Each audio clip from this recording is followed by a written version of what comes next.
After the attacks of September 11, 2001, there was a moment of potential change.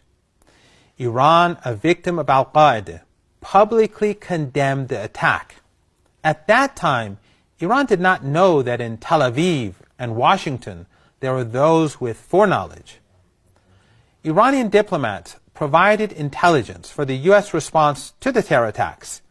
Many in Tehran mistakenly thought that the U.S. had learned a lesson from supporting Takfiri terror and that a window for change might have been opened.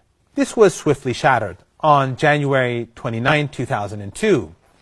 In his State of the Union address, President George W. Bush labeled Iran the key member of an axis of evil, alongside Saddam and North Korea. He painted Iran, the victim of decades of U.S. hegemony and antagonism, as the embodiment of evil. Following the revolution, the U.S. created a sanctions regime that gradually intensified. But under President Obama, it imposed maximum pressure sanctions, aimed, as Obama put it, at crippling an entire nation's economy. This wasn't just America banning its own trade. This was financial imperialism on a global scale. Through secondary sanctions, the U.S. threatened to cut off any bank, any shipping company, any oil buyer in the world from the U.S.-controlled financial system if they dealt with Iran. The impact on many vulnerable Iranians was very high.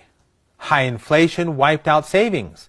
A critical shortage of specialized medicines and aircraft parts led to many deaths. Western media claimed the sanctions were targeting the government, but they were clearly collective punishment. They imposed suffering to bring about societal collapse or capitulation. In 2015, after long negotiations involving the U.S., Iran, and 5 world powers, a nuclear deal was achieved. Of course, world powers is a dubious name for the UK, France, and Germany. The Joint Comprehensive Plan of Action, or JCPOA, was signed. Iran agreed to dismantle most of its centrifuges, ship out most of its enriched uranium, and open its facilities to the most intrusive international inspections ever devised. In return, the P5+1 countries would lift the crushing economic sanctions. The International Atomic Energy Agency confirmed repeatedly that Iran was in full compliance. Nevertheless, even as Obama praised the deal, his own administration immediately began to violate its core spirit.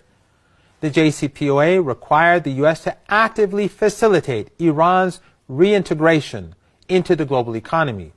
Instead, the U.S. Treasury Department continued to threaten major fines on European banks for any transactions with Iran. Global corporations and financial institutions, terrified of U.S. penalties, refused to do business with Iran, nullifying most of the economic relief that was the deal's foundation for Tehran.